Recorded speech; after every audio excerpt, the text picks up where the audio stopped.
Hello, good morning friends. कैसे हैं आप लोग। सबसे पहले तो आपका हमारे इस चैनल पर बहुत बहुत स्वागत है।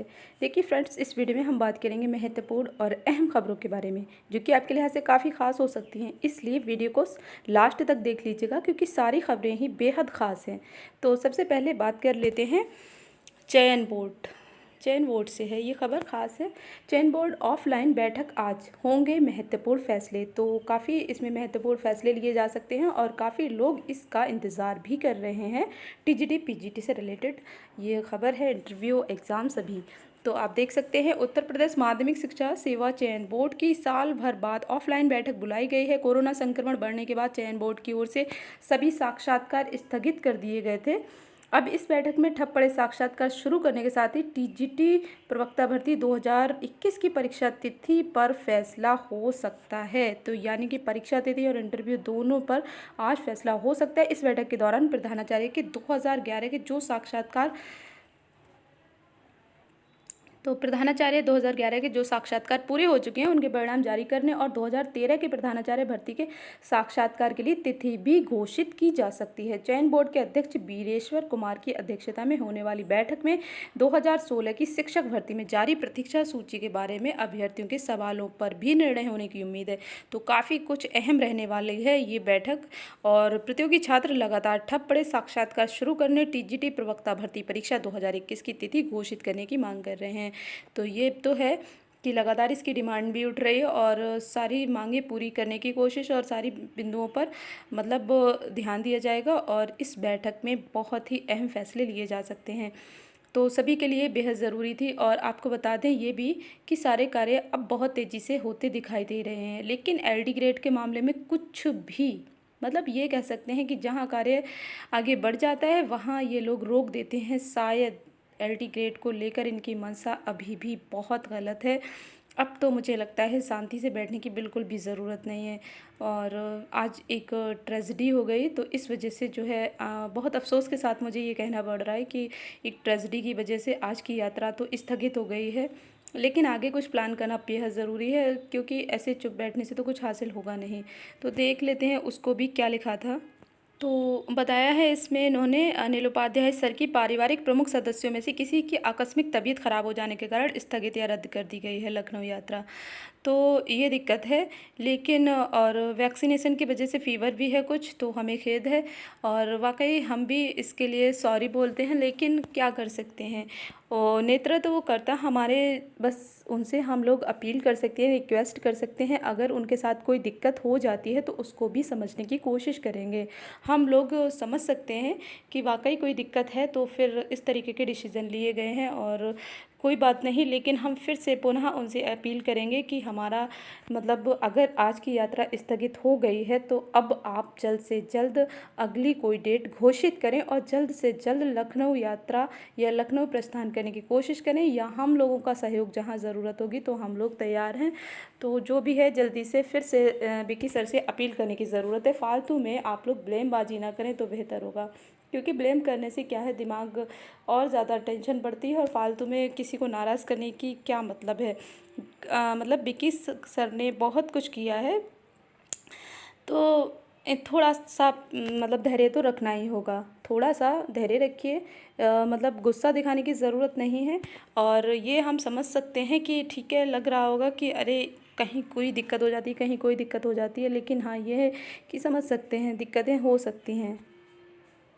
और इधर ख़ास खबर आप देख लीजिए, खाली पदों पर नियुक्ति को लेकर बेसिक शिक्षा परिषद का घेराव। तो इधर जो है, एक तो तीसरी सूची ये लोग जारी नहीं कर पा रहे हैं, उसके लिए भी लगातार आंदोलन आप ये भी देख रहे होंगे। अब भी बहुत हर तरफ से अपने अपने अधिकारों को लेकर आंदोलन किए जा रहे हैं, मांगे की जा रही हैं। मतलब सोशल मीडिया से लेकर अब तो धरातल पर भी आंदोलन शुरू हो चुके हैं। तो इधर हम लोगों का एलटी को लेकर इस तरीके का ऐसा अभी तक कोई बहुत बड़ा घेराव नहीं किया गया है, शायद इसीलिए दबाव भी कम बन पाया है। लेकिन विकी सर ने जहां तक जो कोशिश की है वो काबिले तारीफ़ है, उसके लिए हम लोग शुक्रगुजार हैं और अभी भी उनसे फिर से उम्मीद लगाए बैठे हैं कि वही हमारा नेतृत्व संभालें और हमारे इस कार्य को लास्ट में इसको मंजिल तक पहुँचाएँ। दूसरी खबर आप देख सकते हैं एलटी ग्रेड की कि एलटी ग्रेड शिक्षक भर्ती परीक्षा में जो अपात्रों का चयन किए जाने इसका मामला गरमाने लगा है। सोमवार को अभ्यर्थियों ने युवा मंच के बैनर तले उत्तर प्रदेश लोक सेवा आयोग के सामने प्रदर्शन किया और ज्ञापन दिया। यानी कि जो आप लोगों को पता ही है कि जो मतलब योग्यता वाला मामला था वो उसी की वजह से पात्र लोग जो है वंचित रह गए, अपात्र लोगों का चयन हो गया और वो भी अधर में लटके रहे।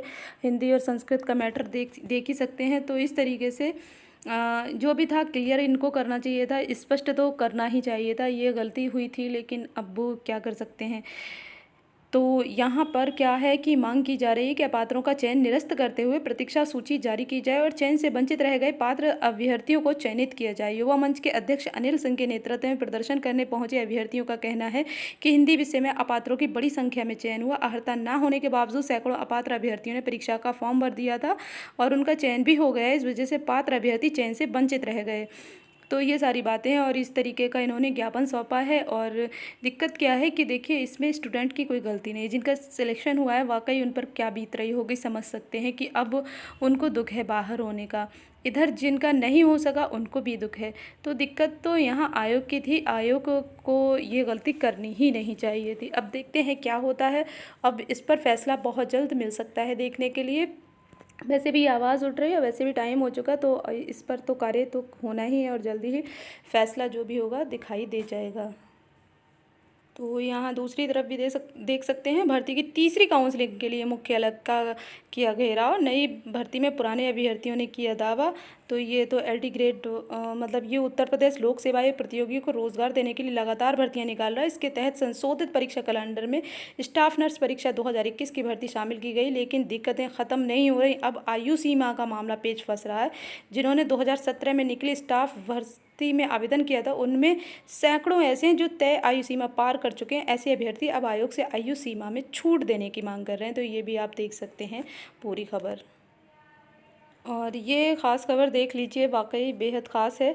डिग्री कॉलेजों को मिलेंगे 2500 शिक्षक। इस माह राजकीय डिग्री कॉलेजों में 500 से अधिक शिक्षकों को मिल जाएगी नियुक्ति। यानी कि अशासकीय महाविद्यालयों में असिस्टेंट प्रोफेसर के 2003 पदों पर भी जल्द पूरी होगी भर्ती। तो ये इनका मतलब वो सारी प्रोसेस लगभग कंप्लीट हो चुकी है। अब इनको जल्द से जल्द ज्वाइनिंग लेटर मिल जाएगा और ये सारी उसी से संबंधित खबरें हैं। और 1600 राजकीय विद्यालयों के शिक्षकों का वेतन जारी, ये भी आप देख लीजिए।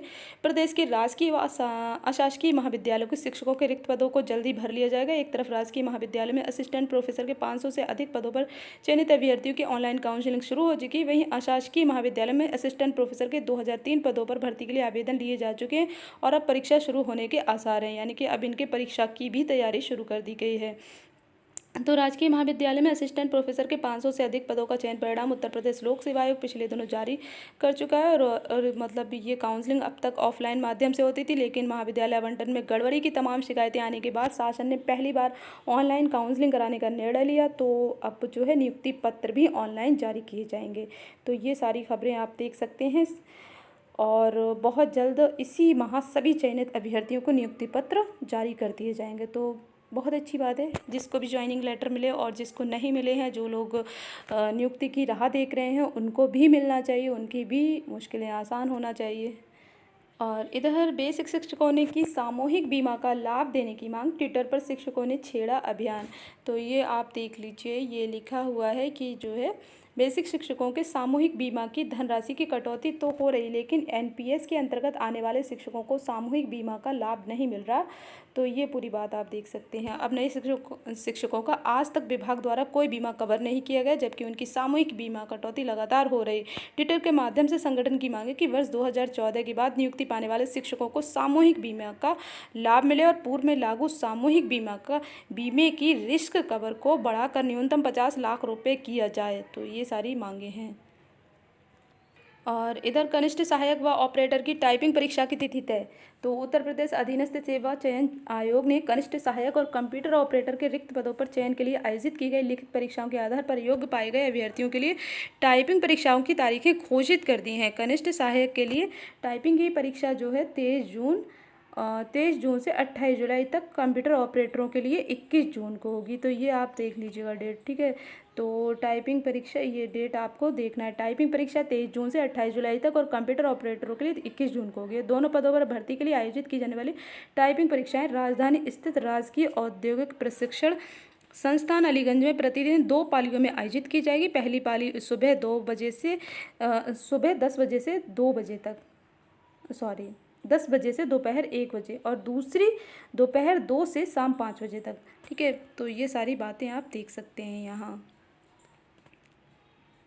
और पॉलिटेक्निक प्रवेश परीक्षा के लिए अब 15 जुलाई तक कर सकते हैं आवेदन। तो 15 जुलाई तक इनका आवेदन हो सकता है, ये भी देख लीजिएगा।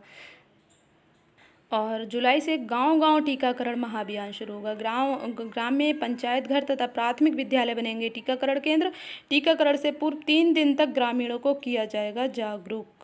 और ये भी खास खबर है, सीईटी कराए जाने का रास्ता साफ। उड़ीसा कैडर के आईएएस संजीव कुमार मिश्र बने सचिव परीक्षा नियंत्रक। तो केंद्र सरकार की ओर से कर्मचारी चयन आयोग, रेलवे भर्ती बोर्ड एवं बैंकिंग क्षेत्र नौकरी में भर्ती के लिए संयुक्त पात्रता परीक्षा कराने की तैयारी शुरू हो गई है। सरकार की ओर से भर्ती परीक्षा के आयोजन के लिए नेशनल रिक्रूटमेंट एजेंसी के गठन के साथ इसके लिए सचिव सह परीक्षा नियंत्रक की नियुक्ति कर दी गई। केंद्र सरकार की ओर से उड़ीसा कैडर के 1997 बैच के आईएएस संजीव कुमार मिश्र को एनआरए का सचिव एवं परीक्षा नियंत्रक नियुक्त किया गया है। तो केंद्र सरकार की ओर से संयुक्त पात्रता परीक्षा कराने की तैयारी शुरू हो चुकी है। तो आज के वीडियो में बस इतनी ही खबरें। बाकी की अपडेट के लिए जुड़े रहें। Thank you, bye bye.